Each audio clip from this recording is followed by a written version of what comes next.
মন্দিরে ঢোকার একটু আগে ওনাদের একটা বড় অ্যাক্সিডেন্ট হয়ে যায়।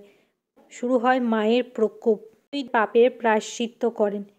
নমস্কার বন্ধুরা, আশা করি আপনারা সবাই খুব ভালো আছেন এবং সুস্থ আছেন।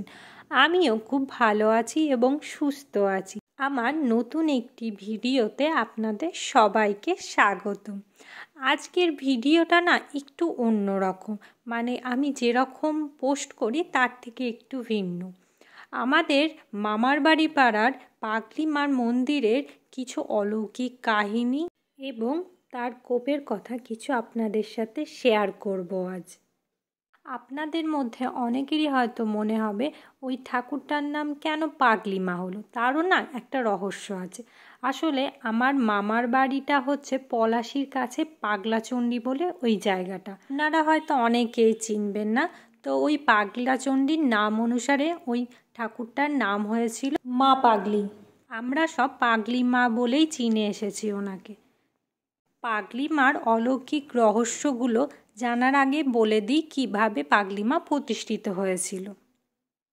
পাগলি মার মন্দিরটি প্রায় আজ থেকে 50-60 বছর আগে প্রতিষ্ঠিত হয়েছিল। এই পাগলি মার মন্দিরটি আমাদের নদীর তীরেই অবস্থিত হয়েছে, যদিও আমরা এটাকে দহ বলেই চিনি। অনেক বছর আগেকার কথা, পাগলি মা একটা জেলেকে স্বপ্নাদেশ দেন যে উনি নাকি ওই দহতে আছেন এবং ওনাকে তুলে কোন জায়গায় প্রতিষ্ঠিত করতে হবে সেই জায়গাটাও নাকি উনি স্বপ্নাদেশে দেখিয়ে দেন।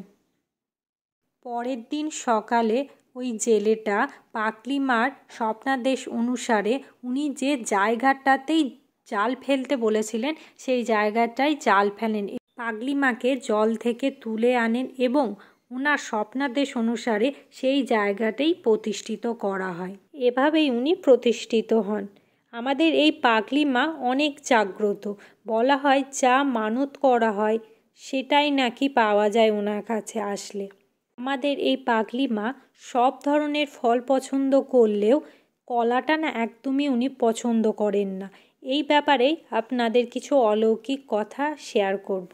আমাদের এই মামার বাড়ি গ্রামে সবাই প্রায় জানেন যে পাগলি মা কলা পছন্দ করেন না। প্রথম যারা মাকে দূর থেকে পুজো দিতে আসতেন তারা অনেকেই জানতেন না যে মায়ের কলা একদমই পছন্দ না। অনেকে চেষ্টা করেছিল কলা নিয়ে মন্দিরে প্রবেশ করার, কিন্তু কেউই সেই মন্দিরে কলা নিয়ে প্রবেশ করতে পারেননি।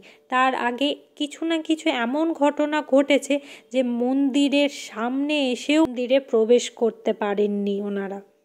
এরকম অনেক কবারই হয়েছেন পাগলি মার মন্দিরে অজান্তে কেউ কলা নিয়ে আসলে মন্দিরে প্রবেশ করতে পারেন না।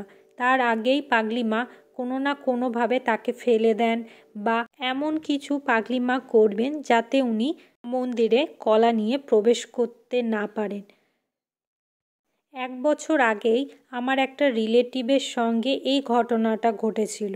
ওনাদের বারণ করা হয়েছিল কলা নিয়ে মায়ের কাছে পুজো দিতে না আসতে, কলাটা বাদে সব কিছুই নিয়ে আসতেন, কিন্তু ওনারা ভুলবশত কলাটাও সাথে করে নিয়ে চলে আসেন। তারা মোটরসাইকেল করে পুজো দিতে আসছিলেন।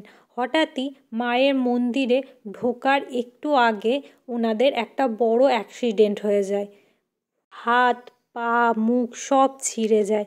ওনারা আর পুজো দিতে যেতে পারেননি সেই দিন। পরে ব্যাগ খুলে দেখা যায় ওনারা কলা নিয়ে মাকে পুজো দিতে আসলেন।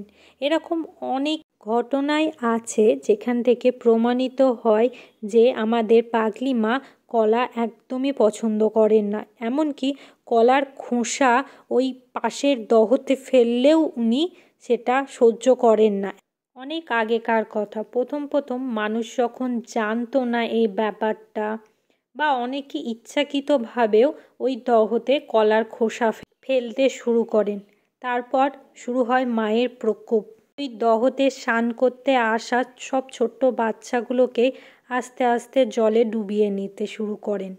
তারপর সমস্ত গ্রামবাসী মায়ের কাছে ক্ষমা প্রার্থনা ভিক্ষা চেয়ে গণ্ডি দিয়ে মায়ের কাছে পুজো দিয়ে তাদের পাপের প্রায়শ্চিত্ত করেন এবং তারপর থেকেই সব কিছু আস্তে আস্তে ঠিক হয়ে যায়।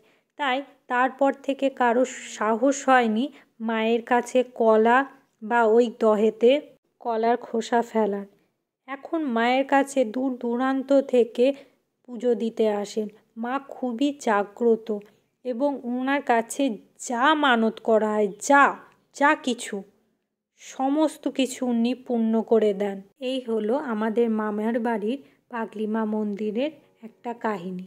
যদি আপনাদের আমার ভিডিওটি ভালো লেগে থাকে তাহলে অবশ্যই আমাকে সাবস্ক্রাইব করুন এবং কমেন্ট করে অবশ্যই জানাবেন কেমন হয়েছে ভিডিওটা।